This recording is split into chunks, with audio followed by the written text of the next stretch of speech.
welcome back to Chapter 10. We're on learning objective number 3. And let me read that to you. It's recognize the importance of branding and alternative branding strategies. Well, first of all, we know that we will pay more for a branded product than an unbranded product. So branding then can give us something called brand equity, that margin that we're willing to pay extra for because a product has a brand name. Now, the history of branding is kind of interesting because the original brands came from branding cattle with a hot iron. And so that way ranchers could keep track of which cattle were theirs and which belonged to their neighbors. It was really pretty cruel, and we know today that cows and steers and all are no longer branded, but they have little earrings. So next time you're on a road trip, pay attention to the little earrings that the cattle are wearing. But originally, when we wanted to differentiate our product from our competitor's product, we would actually brand the name into the product itself.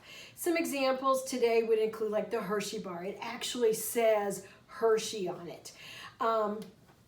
Some other examples would be Ritz crackers, actually say Ritz on them. Can you think of some other ones that are out there where the name is actually stamped onto the product?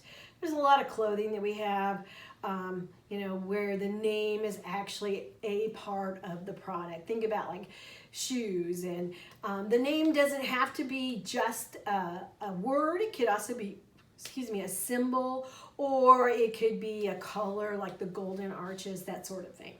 So, as time went by though, we started using more and more packaging for our products, and we put the brand name on fewer and fewer items themselves, but it was on the packaging instead, which we're going to talk about in a minute in our next learning objective.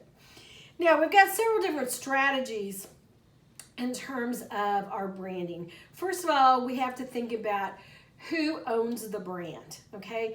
Does the manufacturer own the brand?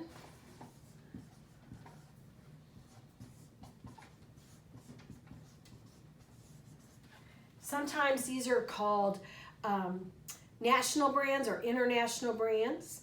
And then the next would be maybe the retailer owns the brand. And so these are called private label brands.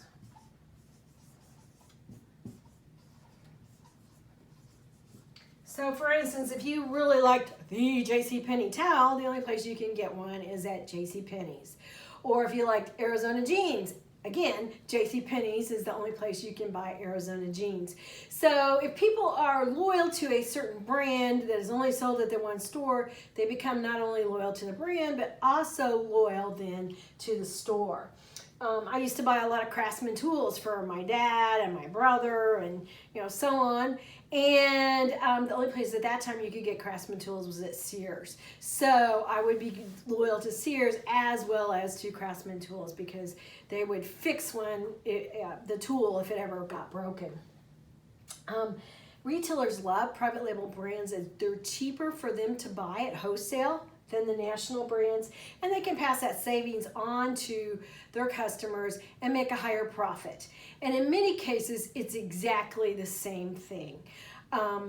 What happens, like for instance with canned goods, is when let's say a can of green beans, when they're making those, they come off the assembly line and they're called shines. They don't have a label on them yet. And so later on, they will put the label of Jolly Green Giant or Del Monte or Kroger brand or whatever. And in many cases, it's the exact same product. However, there are some products where it's not exactly the same. Like we've all tried the store brand of cola, for example, and it's just not Coke or Pepsi. It's just not as good. But in some cases, it really is just as good.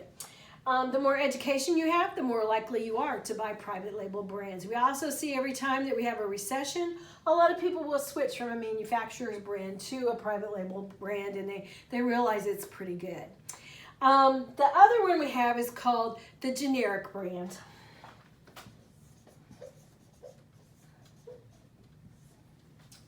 And a lot of people get the terms private label and generic mixed up. But the generic brand would just be like something that said soap, or it said beer, or maybe it says light bulbs, and there is no actual brand name. It just tells you what the product is. Now, back in the early 80s, we had lots and lots of generic brands where they had a white label and then black block letters that told you what the product was. And we used to have generic parties where everyone would dress in black and white, and then they would put up signs like wall and table, whiteboard, whatever. And when you first got there, it wasn't all that funny, but it was pretty funny by the end of the evening. Of course, if you have one of these parties, make sure you have designated drivers. So, the three basic ways we can look at it is who owns the brand, the manufacturer, the retailer, or is it a generic brand that doesn't really have a brand. Now, in addition to these, we can also think about, do we want all of our products to have the same brand name? Okay, so like for instance, Kellogg's. All of their products have the word Kellogg's on them, and that's called a family brand. Okay. Other companies have chosen to use what's called individual brands. And a good example of that would be Procter & Gamble.